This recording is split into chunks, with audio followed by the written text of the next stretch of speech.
Hello! We've got a new update to Old School RuneScape today, the new Bounty Hunter rewards. Hopefully, you've been stocking up on bounties, as this week sees the release of a number of new Bounty Hunter rewards. You can now get your hands on the Saradomin's tier, cosmetic upgrades for a number of items, and a few more things. So first of all, the death mechanic changes have been reverted. The changes to the death mechanics that they made to help prevent the loss of items due to the recent network issues have now been reverted. The network issues have been dealt with and the extra protection should no longer be necessary. You will find that on death, any items you lost are now visible to everyone immediately and they will disappear after 2 minutes. Next is the new Bounty Hunter rewards. The rewards for Bounty Hunter have been doing nicely to bring a little more sustainability to PKing for those who enjoy PvP. The old school community have made it clear that the more variety they can offer the store, the better. So this week's update has brought a few new additions to the shop. So first of all, the Saradomin's tier.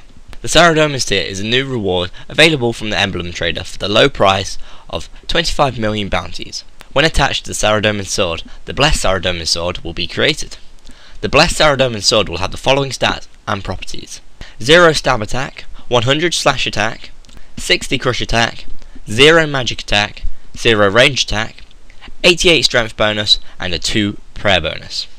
The special attack, which uses 65% special attack energy, deals 1 attack with a 25% damage increase. This attack is dealt as a magic based melee damage. After 10,000 hits with the Blessed Sword, the Saradomin's sword is consumed and the player is left with the Saradomin's tier.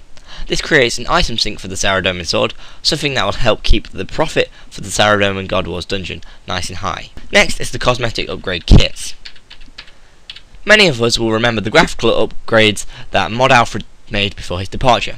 They came as close within 1% of passing, and unfortunately they did not pass the initial poll. They've recently repolled the items as cosmetic upgrades for items that will be purchasable from the Bounty Hunter reward shop, and they passed with flying colours. You'll be able to get your hands on the upgrade kits for the following items: the Dragon Pickaxe, the Steam Battle Staff, the Odium Ward, and the Malediction Ward. When you use the kits on the items, the cosmetically upgraded versions will become untradeable. You may revert the upgraded version back to the original, however the upgrade kit will be lost when doing so. So we can see the Dragon Pickaxe, the Steam Battle Staff, the Odium Ward, and the Malediction. I think I stick to what I originally said. The Dragon Pickaxe was always chunky, and in fact I think it looks even chunkier and more disgusting than ever. The Steam Battle Staff looks okay, apart from the blue bit on the top. I think the blue bit is a bit horrible, although the main brown bit isn't too bad. The Odium Ward looks okay. I'd rather have the older model, but it's a lot better than the Malediction Ward. This Malediction Ward looks pretty disgusting, and it's got strange orbs for some reason. But anyway, that's just my opinion. I really don't like this Dragon Pickaxe, and I don't understand why they had to repoll it, because they failed because they weren't good enough models, and they just repolled the same models because they didn't want to lose the work that he did.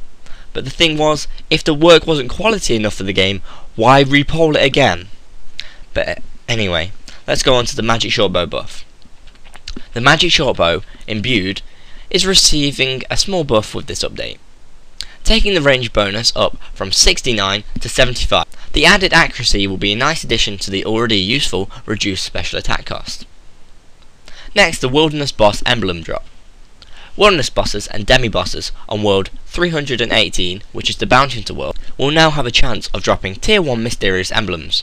The only way to upgrade the emblems will still be to kill other players while holding the emblem, but this should offer a small incentive for PVMers to take to the Bounty Hunter worlds, or perhaps for Bounty Hunters to take to PVM. And in other news, they fixed a typo when talking to Dual Arena nurses. They fixed a height mapping issue on the player farm oak trees. The Lumbridge Castle Grounds now has a rear entrance to allow for quick access to the Lumbridge farming patch. The Strange Floor agility shortcut are now significantly easier to click, and ladders at the Waterbirth Island dungeon are now much easier to click on. So if you want to discuss this update, please go on the forums or in my comments below. Make sure you watch the weekly Q&A of the old school team on their RuneScape twitch.tv channel, that is twitch.tv/RuneScape. And this weekend is RuneFest, so we'll all be kicking off Saturday, and if you're attending, you'll have a chance to catch a glimpse again over at the RuneScape twitch.tv channel. So if you want to keep up to date with the old school team, Follow them on Twitter, that's at JagXAsh, at JagXGhost, which is the new artist, at JagXJohnC, at JagXMattK, at JagXReach, at JagXRonan, and at JagXWeth. And if you want to keep up to date with old school RuneScape updates, dev blogs, and polls, please subscribe. I've been Lewis, thanks for watching, goodbye.